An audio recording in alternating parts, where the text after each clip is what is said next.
En la classe de primer A hi ha 32 llibres i en la de primer B hi ha 21. Quants llibres hi ha en total entre les dues classes? En la classe primer A 32, en la de primer B 21, és una suma.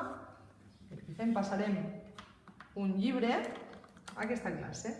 Passem un llibre, així n'hi haurà 33, i en la classe de primer B me'n queden 20.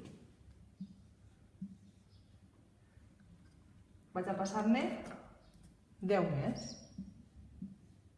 En la classe de primer A n'hi haurà 10, 20, 30, 40, 3, i així encara me quedaran 10 per passar. Agafo estos 10, es passe a la classe de primer A, n'hi haurà 53, i així me queden 0 perquè ja s'ha passat tot. En total hi ha 53 llibres.